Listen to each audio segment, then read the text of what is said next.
This is a Pod Dealers Network podcast. What is TWS podcast, episode, whatever, who cares at this point? Bar. The rants of the vindicated. It's my podcast and I do what I want to.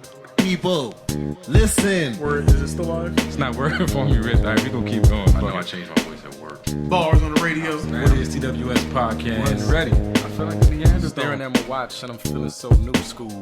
Suicide attempts, how many tries to take? They ain't ready. All right, and welcome to another episode of the What is TWS podcast. As always, I'm your boy J. Flan, representing the White Pants Society. And I must thank you first and foremost for, again, taking whatever time out of your day to come chill and talk with me, whatever it is we talk about here. You could be anywhere else in the world, but you're here with me, and I do greatly appreciate that. The podcast is growing, the show is growing, and I appreciate everybody who takes a second of their day to just press play. Podcasting, to me, is one of the few ventures you can take where my success doesn't require you to spend a dime. I just need a little bit of your time. So for those of you out there that give me a little bit of that time, I do sincerely greatly appreciate it. Let's see. What am I drinking today? Today, I decided to do some hot tea out of the dopeness. Can I pronounce it correctly? Dopeness. It's not a word, but out of my dopeness mug. That is Negroni from August Uncommon Teas. I get a lot of my teas from there. That one is dope. It's got like an orange, I guess they say it's an orange marmalade flavor. I never had marmalade before, so I couldn't tell you, but it's pretty good. I enjoy it. Not sure if I'm a fan of the name Negroni, but I guess it's like an Italian cocktail or something like that. But it's not a cocktail. This is just tea when it's for me. But felt appropriate tonight, so that's what I'm sipping on. Let me get one more. I don't know. I think like at the front of everybody's minds right now is the Russia-Ukraine situation, and just want to take a moment to send my thoughts and prayers out to the Ukrainian citizens that are being affected by this right now, and people that are losing their lives. This is with everything else that was going on, like we really needed just one more thing, and I don't even follow politics.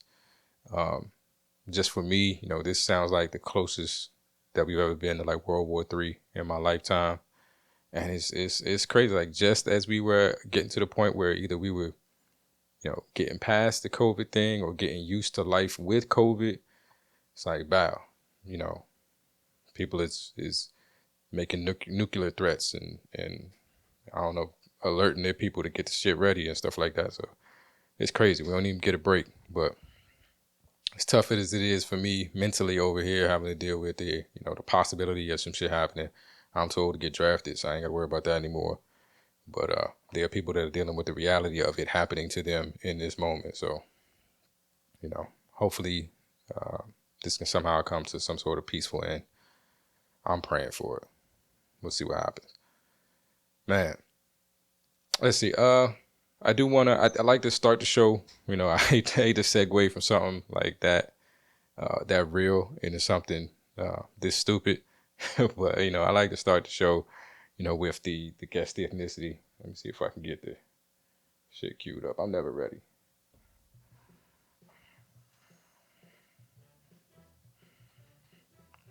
I like to start with this, America's greatest game show.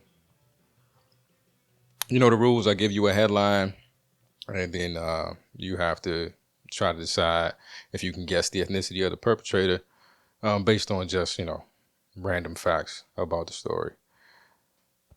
Funny thing is, though, I actually thought this was like an original idea. I was proud of myself for this. Like when I started the podcast, back when I had a co-host, doing these was, like this was going to be my thing. Like I was going to do the guess the ethnicity. I thought it was good for like cultural exchange and like having the conversation about stereotypes and why we think certain things and just being honest with one another about the fact that we do think these things. We have these biases And if we discuss them openly, with maybe some levity, we can get past them. Little did I know, Charlamagne the God been doing this for mad years. I didn't realize it till like last week. And then I immediately went into, somebody stole my idea, until I did, the smallest amount of research and realized he'd been doing it for a long, long time. I know I saw stuff at least going back to 2017. So I probably stole this from him. Not that I'm not from New York, so I don't think I was on the Breakfast Club back then, but subconsciously, maybe, I don't know. Anyway, I saw that people actually even petitioned to try to get the segment taken off the show, which made me think, maybe I need to learn from what happened to somebody else, but I don't know. When have I ever done that? Let's see. For this week's headline, this was a crazy one. He wanted a crossbow, was wearing stretchy pants. That was the total headline. He wanted a crossbow and was wearing stretchy pants. So anyway, this gentleman that's been, I will tell you that it's a man. I said he already. But anyway, he's been dubbed the world's dumbest criminal. Basically, he went into a store with I guess like some sweatpants, or they call them stretchy pants or whatever. And he's caught on tape stuffing a crossbow down his pants. Like, seriously, a crossbow. That's a special level of like insanity, or don't give a fuck, because that's a crossbow in your pants. Like, I don't think I need to go any further, as not just that you're stealing, but you're putting a weapon in your pants, a crossbow. Like, I think even if it's not loaded with an arrow or whatever you call what you put in the crossbows, or they call them bolts or something like that. Just the action, the movement of that thing triggering or firing. Like, I that's not something I want to stuff in my pants. It wasn't designed to do it. Why would you? Well, whatever. This guy, this guy did it. He stuffed the thing down his pants, and he came into the store with a crutch to kind of hide the fact that he was walking funny. I still don't understand how. That's a different kind of walking funny. I've seen people in a crutch. I don't think I've ever seen anybody with a crossbow in their pants. I would imagine it's a difference in the way that they walk. But somehow, some way, he got out the store like this. He got out of the store with the crossbow in his pants just from walking with a crutch. They eventually caught him because he's on tape. He's on footage. So yeah, this crime wasn't well thought out. He wasn't looking to see where the cameras were or anything. And he's clearly on camera, stealing a crossbow, stuffing it down his stretchy pants. So they caught up with him. Let's see, according to the jail records, he was in a considerable amount of debt, has a bond of about $8,000. I don't see any sentencing information on this so far. But yeah, a man went into a store with sweatpants on, I guess. I don't know why they keep calling them stretchy pants. There's a word for that. Sweatpants on, stuffed the crossbow down his sweatpants, walked out with a crutch to explain the limp, and made it out the store. This actually happened. It's a $1,300 weapon. That's crazy. But I should guess the ethnicity for that. We'll come back to that. Take some time, ponder it over, see if you can, come up with what you think would be the ethnicity of the perpetrator of this crime. And then maybe have some discussions with yourself about why you came to that conclusion. There we go. Guess the ethnicity. So let's segue into the other most important part of the show is my Chef Elise update. I got to switch sounds around. Here we go. Chef Elise update. I am the pappy. Man, I will say this. I am a proud soccer dad now. That's not the right one.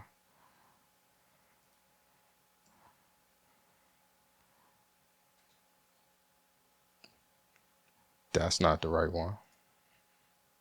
We're going to get there eventually.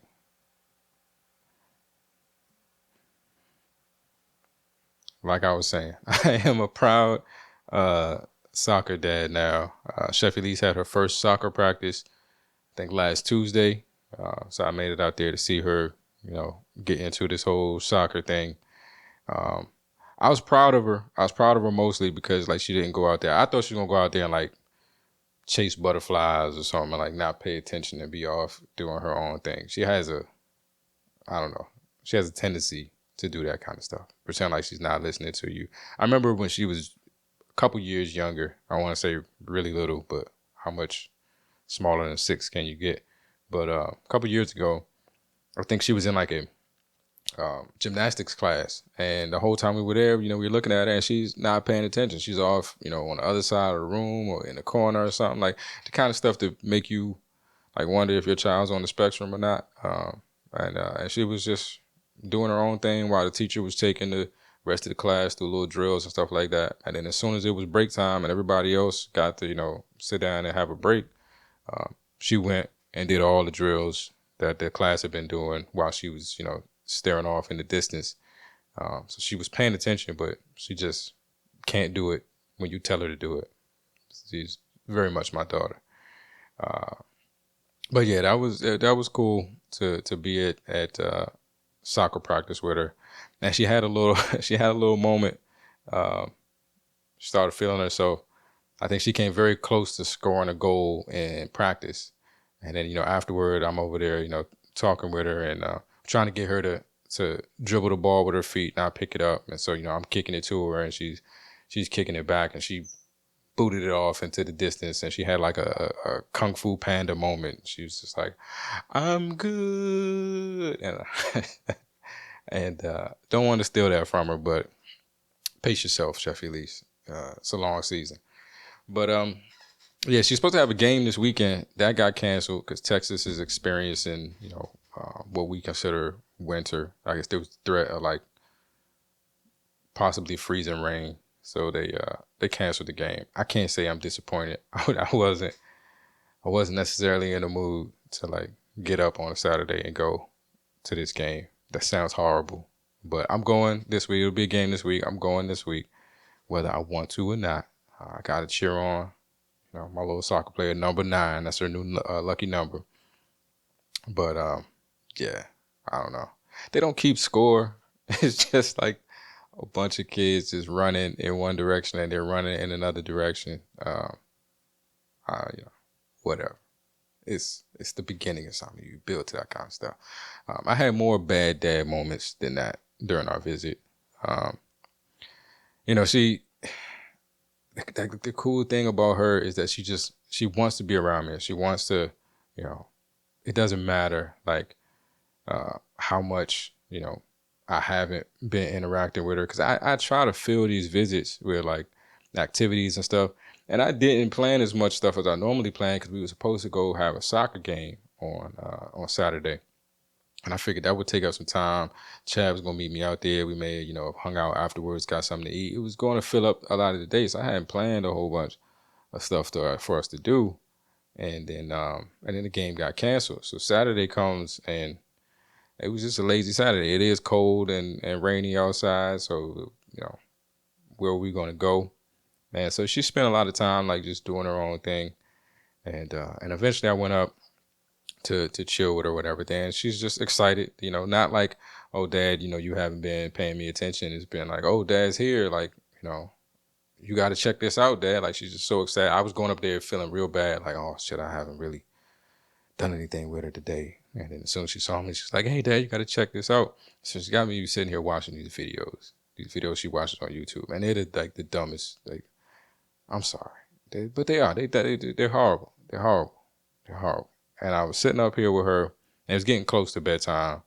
And like I can barely keep my eyes open. Like she's trying to get me to watch these things. And I got to watch. Like I can't look down and look off to the side. Like, Dad, you're not looking. Dad, you got to look. Watch this part. Every part's the best part.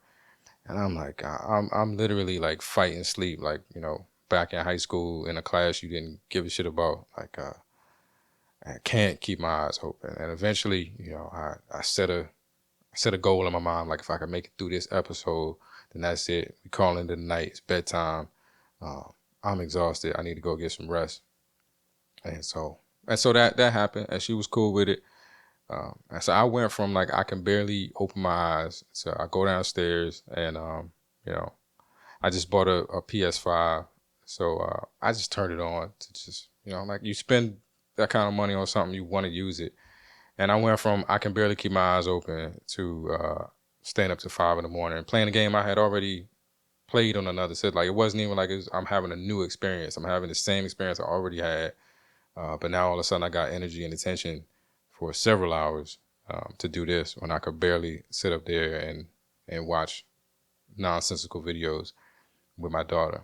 So I feel bad about that. And the way it goes, like karma immediately got me back. It got me back in two ways. Chef Elise got me back. One, I bought her this new like body wash. I got her some strawberry vanilla scented body wash, and it comes in a little bottle that looks like strawberry. I thought she would love it. It's gonna make bath time fun, and she did love it. She loved it so much she used the entire bottle in one shower. The entire bottle. Like, I'm not saying I broke the bank buying a body wash, but it wasn't like Suave. Like I could have got just some regular, I don't give a fuck body wash, 99 cents, and used the whole bottle. It don't bother me. But she used the whole bottle in the shower. And she's 6. I'm not trying to like be in there monitoring her shower stuff. That's weird. But now I don't know what to do. But then the other way the karma got me back. And this is and y'all don't judge me for this one. Don't judge me. I'm downstairs doing my 5 hour or however many hours I was playing this game. And little did I know there was one of the ops was down there waiting on me, waiting to have a battle with your boy. And I'm sitting there and out of nowhere here comes a palmetto bug. I'm going to call them palmetto bugs because that's what they call them here in Texas. And I'm not really trying to identify with the other situation. But shit got crazy. It got crazy fast. My heart nearly left out of my chest. How close it was to me when I discovered it was the thing. Like it was right there. It was right there. And luckily I didn't, because I'm not a bug person. I could have made some sounds that would not have been the kind of things I wanted my daughter to hear come out of me. But luckily I didn't. I did like hop up and make some moves, but nothing audible. And to people in Texas, because people in Texas, since I've been here, have tried to play it off like these things are normal, nothing to trip off of. They call them palmetto bugs to make it seem, I don't know, cooler. They call them tree roaches or whatever. Like whatever words you put in front of it, it don't change the thing. And they try to play it like, they live in the trees when it gets cold outside, when it gets hot outside, they looking for, someplace warm, someplace cold to be. They're gonna come in, blah, blah, blah. It's no big deal. Everybody deals with them, whatever. But they don't understand where I come from. It's two kinds of people. There's broke people and there's broke people with roaches. And you don't want to be the second one. Like, everybody's broke. That's cool. But, you don't want, you know what I'm saying? You don't want that. And I think everybody has them. It's just like, how well are you keeping shit under control? Because, you live in apartments and high rises and stuff like that. If somebody got them, everybody got them. And, hold on. But it's not something that we just like, oh no, whatever. It's a palmetto bug. No, it's never cool. It's never gonna be cool. I'm not cool with it. So yeah, I had to hop up and make some moves. I did the whole thing. Like I'm sure we all do this. Like you start having conversations with people that's not there, even if they just in your head. Like, cause you got to plan out how you gonna do this. Normally you see it and then it darts someplace, and you trying to. Cause there's no way I was going to sleep. Like. 2 of us was not going to be in that house, for that night. Somebody had to go. Somebody had to die. That's what it was. That's where we were at. And so, you see it dart over someplace and you got to strategize. You start, making makeshift weapons. You look for whatever you got, that you could try to turn into a weapon, kill this thing. And then you do the whole, like, almost like a 1, 2, 3. Like you gotta double dutch your way into it, because when you make your move, it's gonna make a move, and you gotta be ready for that move. If your first move don't work, everything turned out okay. I got it, flushed it. I'm in the habit of flushing because I think we've all had a moment where you think you killed something and you might take a victory lap. You come back and it ain't there no more. That shit is the worst. It's the absolute worst. But let me end that story about palmetto bugs. I'm just saying, people don't judge me. It's normal here in Texas, apparently. But yeah, the last thing I got for this week, really the theme of this episode. I went outside. I went to a party. It was the same day as Elise's soccer practice. After soccer practice, I went downtown Austin to a hostel and saw Talib Kweli do a DJ set. It's one of the first times I've been out someplace to do something since all of this, stuff has happened. Let's get rid of we don't need that no more. Since all of this stuff has happened. And it felt good to get out and stretch my legs. But I immediately became super annoyed. And I got questions, man. I got questions. One, I know this is Austin. And I know the demographic that sometimes, I don't know, steers toward artists like Talib Kweli. It's not always a whole lot of us. So I was kind of expecting that. But it's just shit that comes with being at events, especially events in the culture with a lot of white people. It drive me nuts. One, I don't understand this, like the sense of entitlement. Like they don't. Let me talk directly. I'm just, you can answer the questions if you can.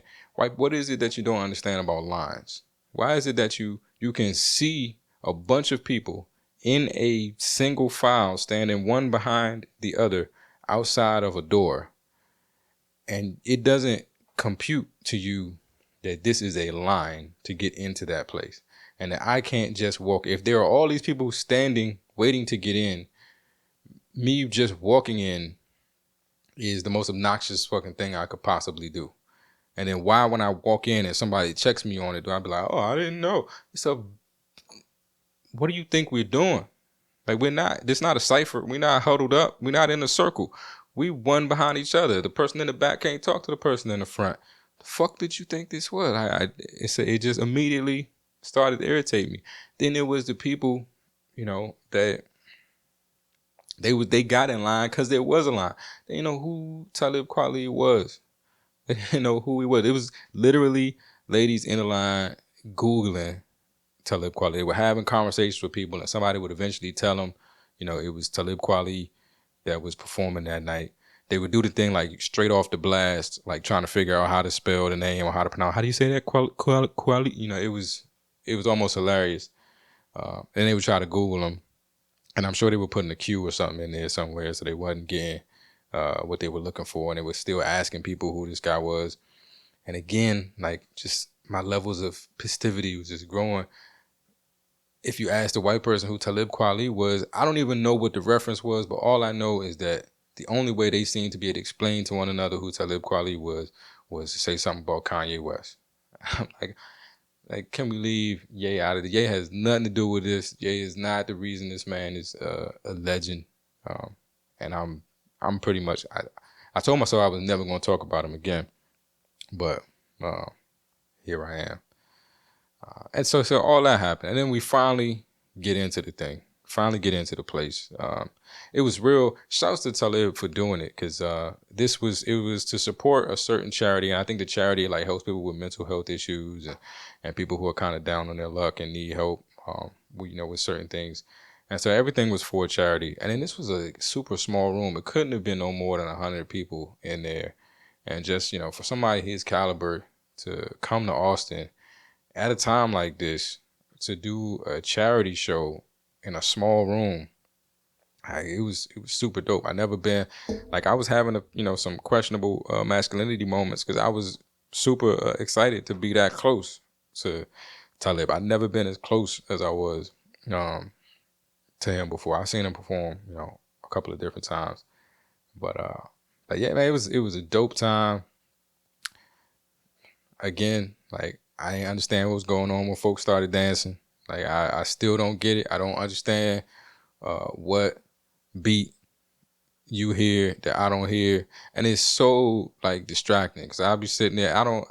All I do is a 2-step, and that's all you got to do. Like you could really simplify. Stop doing. You don't have to go to the links that you go to dance. But if that's how you enjoy yourself, fuck it. But a 2-step works, and you just gotta find the beat.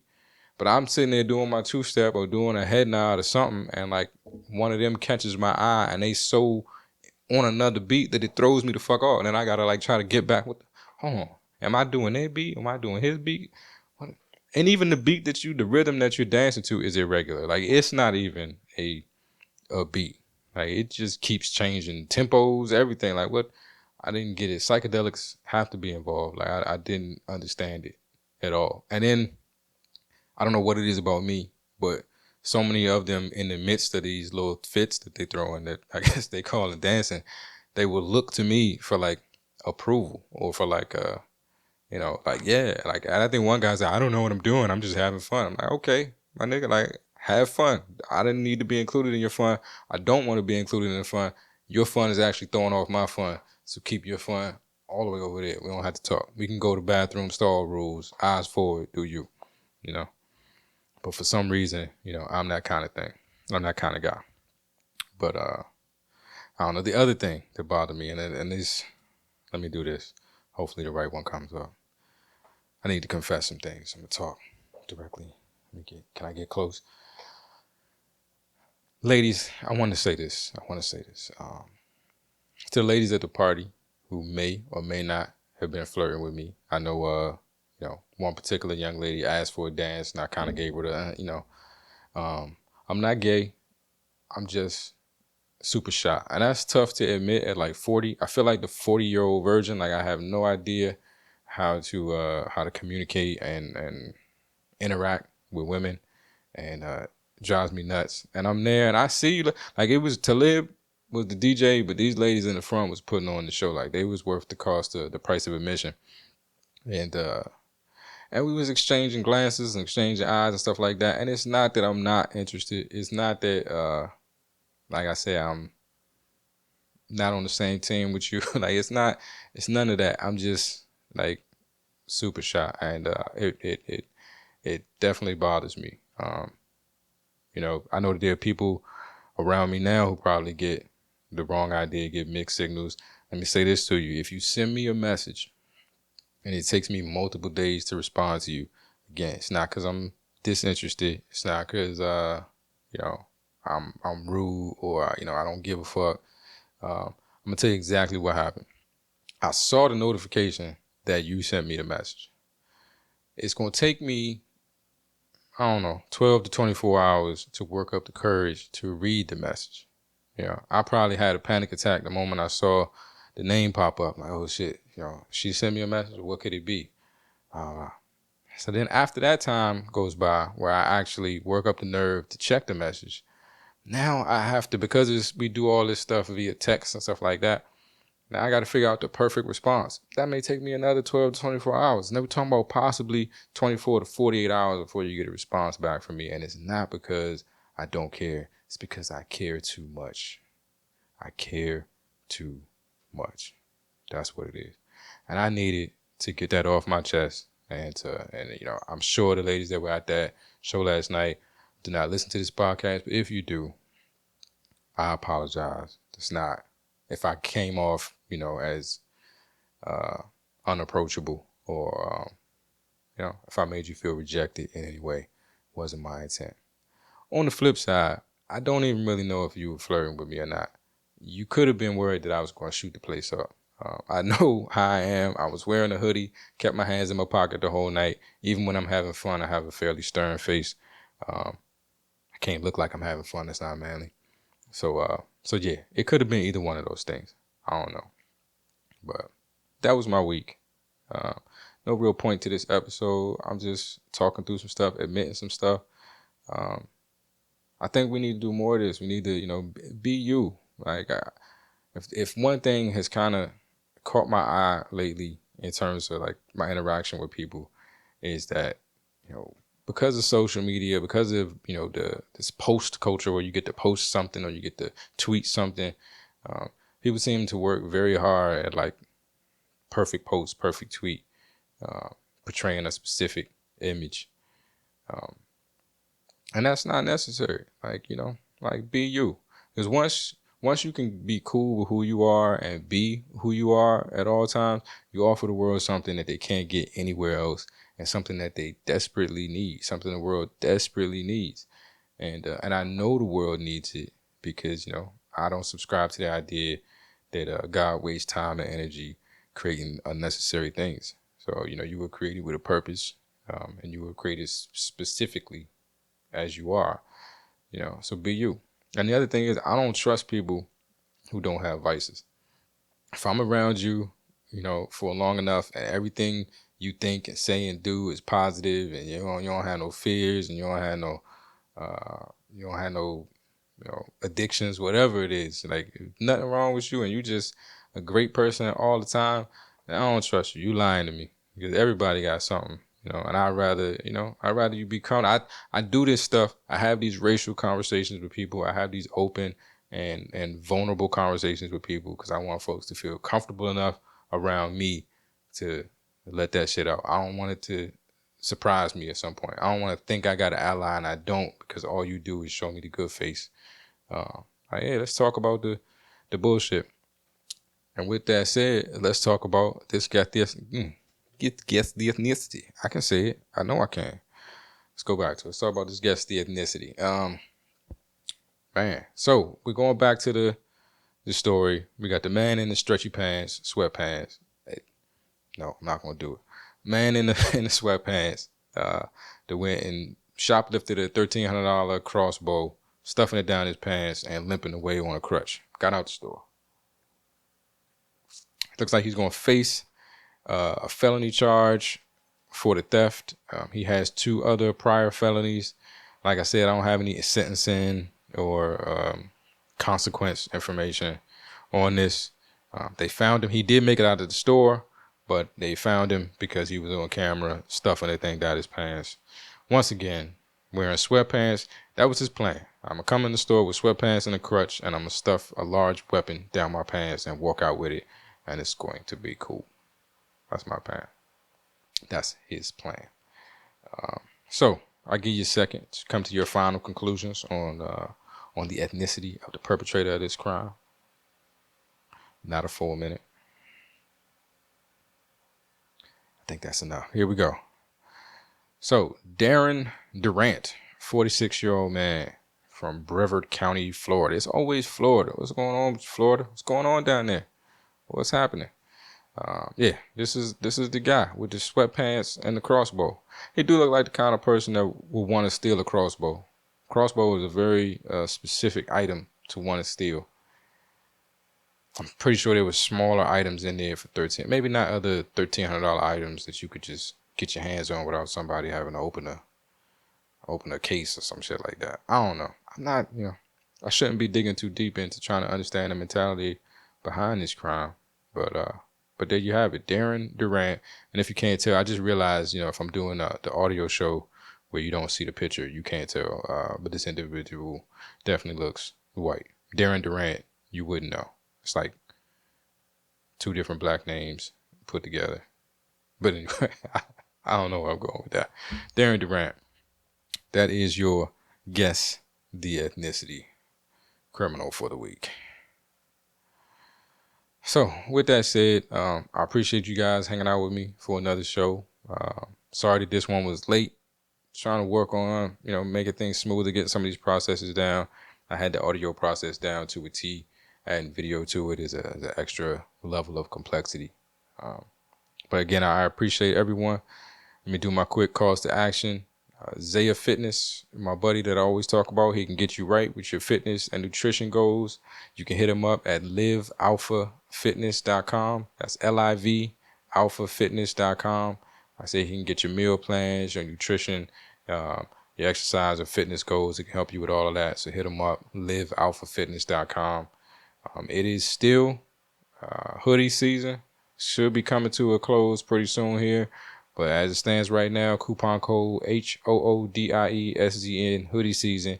We get you 20% off your entire order at whatistws.com. You got dope hoodies. Is there anything wrong with is it something narcissistic about me wearing a shirt with my name on it? Fuck it though, it's what I do. But yeah, you can get one. You can get any of the other hoodies. You can get this blanket. You can get this dopeness mug. You can get all that 20% off, coupon code hoodie season. Hit up the store. Help me get more soccer gear for Chef Elise. But with that said, appreciate you guys once again. Please subscribe. Check out the YouTube, page if you haven't seen the video version of the podcast. I also have short snippet clips from some of our old episodes. If you want to go back and reminisce or catch some of the jokes you didn't catch before, feel free to do so. Check out the YouTube page. Subscribe to the podcast if you're not already. Leave me a review, a rating. If you like what you heard. If you didn't, you can also do those things. Give me some constructive criticism, somebody to hate. But yeah, until we speak again, be safe, be the light, and be easy. And know this, if you know nothing else, I love you. Holla.